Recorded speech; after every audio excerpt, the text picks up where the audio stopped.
Hi guys, Miss O'Sullivan here. I thought I'd give a reading lesson a go, seeing as Mr. Cooper and Mrs. Smith have done so amazingly with their videos.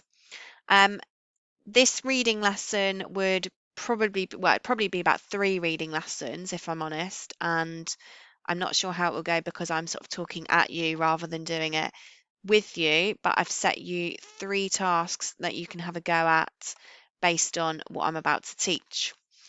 So I've chosen a book here. I've never read this book, but it looked interesting. It's called The Boy Flew. So as we normally start our sequence of lessons, I want you to think about looking at the book cover. What can you infer from this cover? In other words, what can you see on the front cover that might give you clues as to what this text is about? Our steps to success would be here question. Um, are there any clues? Can you see anything in the picture? So colors, what objects can you see in the picture that might tell you what this text is about? And you could actually pause the video here now and write down some answers to that. So I'm having a look. My example would be, so I'm looking at this picture, thinking about what can I see. So one inference that I might make could be, I can infer that it's nighttime because I can see clouds and dark clouds, not just clouds because that wouldn't make sense, dark clouds and stars in the sky. And then I could have my further evidence for that would be that it looks like there are lights in all of the buildings on the picture. So have a go at that task first, see how many inferences you can make and see if you can back them up with evidence, because that's what we'd normally do in class. And then you could even at this point now, after you made your inference, write a little prediction as to what you think this text could be about. Then we'd move on in class to thinking about any words that we might come across in the text that we don't know the meaning of. So we'd be learning now to unlock the meaning of unknown words. I've just pulled out 4 different words in bold here that you might not know the meaning of or have come across, that I'll just talk through with you really quickly now. Our steps to success for unlocking words are always these steps over here. So the first thing we'd think about is there a root word?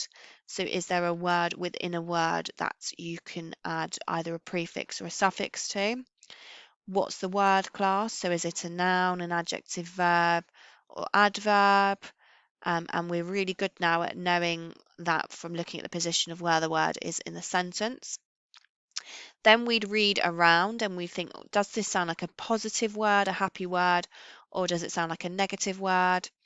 And then we'd look for a synonym or think about what is a synonym for the word, which means another word. So remember, a synonym for happy would be content.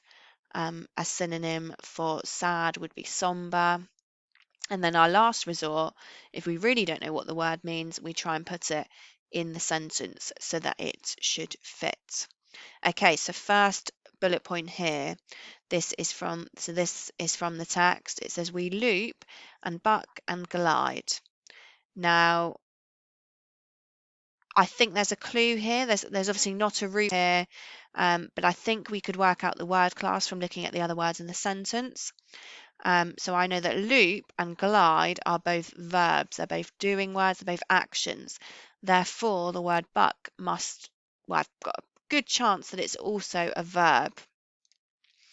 Um, and then I thought, well, actually, what would if I didn't know what the word meant, what would come to my mind? And the word loop as a verb would come to my mind as I would be thinking of a roller coaster and the loops on a roller coaster. So I already know from that sentence that the word we, which is me, that's more than one person. So I think in my head of someone looping sort of around something. And gliding, when I think of the word glide, I think of an aeroplane gliding. Now, the word buck actually means to sort of push things out the way.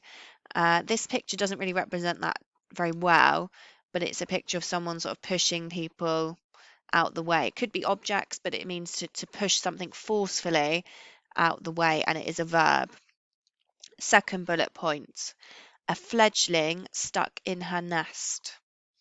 Now I'm looking at the word fledgling, which is the one I'm trying to unlock. We should be working out that the word a is a determiner, and after a determiner there's normally a noun or an adjective. So the word fledgling has to be either an adjective or a noun, and we can see that from this sentence it has to be a noun. Stuck in her nest, so I'm thinking it must be some sort of animal. And I can actually tell you that a fledgling, which is in this picture here, is actually a baby bird. Then I'm looking at bullet point number 3, the empty fire grate. Now the word that we're trying to unlock here is the word grate. And this is a typical word where actually it can have lots of different meanings, because you can think of the word like a cheese grater. If you're grating cheese, you can think of the word great as in, oh, that's really good, it's great, although that would be a different spelling. You might have heard the word somebody's grating on you, which means they're getting on your nerves. And this actually has a whole different context to all of those meanings. So again, we think, right, I know that the word that is a determiner, empty is an adjective, and so the fire grate has to be a thing. Now, a fire grate is actually this metal thing here, and it actually is a fire grate is something that holds in the fire, and it either holds it in to keep it safe so that obviously all the ash and everything doesn't come out, or it's there to keep heat in. Now, it doesn't always look like this. Sometimes it will be something that might go all around the fireplace, but it's something to hold in the heat or to stop all of the ash and everything coming out. And then the last bullet point, by the range. Now again, the word range has lots of different meanings, but in this context we know it's a noun. Well, how do we know it's a noun? Because it's after a determiner, which is the word the. Now we actually saw a range, one of these, on our trip at Scapton's Court when we did our cooking. A range is sort of a big fireplace that people used, and they still do use them now actually. A big fireplace where you could cook lots of different things at once, normally made out of iron. So this picture here, which might refresh your memory thinking back to Scapton's Court. So there are 4 new words that we're going to come across as we read the text now. 4 new words that you might not have known. You might have known one of them or 2 of them. And now we're going to have a look at the text. I don't think these words really give me any clue as to what the text is going to be about. They're all very random and there's not really any link. I can't see any link between them, but you might have thought otherwise. Okay, let's have a look at the text. So again, we know that this is a story, and we know that it's called The Boy Who Flew. So let's start reading the text. Obviously, we'd normally read this, we'd stop every now and then, but I'm just going to read it to you, and obviously you can pause the video when you want to read it back to yourself and to check you understand it. Let's have a look. My dreams are full of flight. Mr. Chen sits behind me, guiding my hand as I steer the flying machine over, bouncing from river to river, spying on the rooftops, ducking the seagulls. We loop and buck and glide, driving straight for the moon. My heart above, my soul free, the old man laughing in my ear. And then I wake. I lie staring out at the blank upstairs windows of the house opposite, still half in my dreams, until I hear my name called. Ethan, I need to go down now. Ethan, please. It takes a moment for me to work out where and when I am. And when I do, I realise that it's Beatty shouting from upstairs. Barefoot and part-dressed, I climb to her room on the floor above. She sits bird-like on her bed, her red blanket pulled up over her skinny shoulders, her bright eyes watching me. A big smile spreads over her face as I enter, and she reaches her arm towards me. A fledgling stuck in her nest. Ethan, tell me, why is Ma so cross? Is she? She's been stamping about this morning, steaming, and now she's red with cross. Beatty screws up her face. No, worse, she's white with cross, and it ain't just because of the windows. Boiling mad? I asked, my heart sinking. Beatty nodded. So why else, Ethan? Tell me. Downstairs the kitchen's lit by a small lantern, and even though it's light outside, I blink in the daytime darkness. Chair, Ethan, says Beatty, her tiny fingers curled into my collar. I carry her over, balance her and her blanket on the stool by the range, and hold my hands up to the empty fire grate. Almost no heat. A pot of cold porridge sits on the top. It must be hours old. Okay, so we've got two characters here, and we don't know the relationship, but we can only infer what we think the relationship is. And we don't really know why somebody's angry. But I want you to think about what do we know and what would your evidence be for it. So you can play back that text again, and then got two sort of questions I want you to have a go at. So this would be a lesson really in itself at school.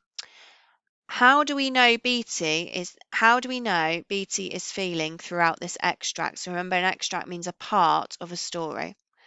Can you give evidence to support your answer?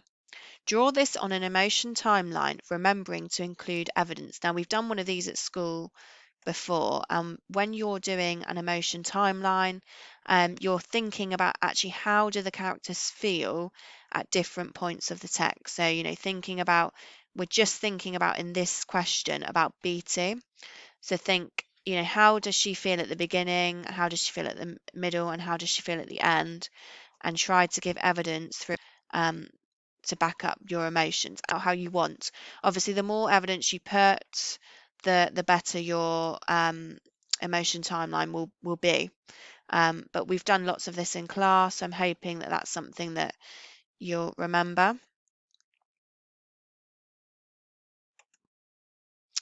And then after you've done your emotion timeline, I want you to have a go at task number 3, which is this one here.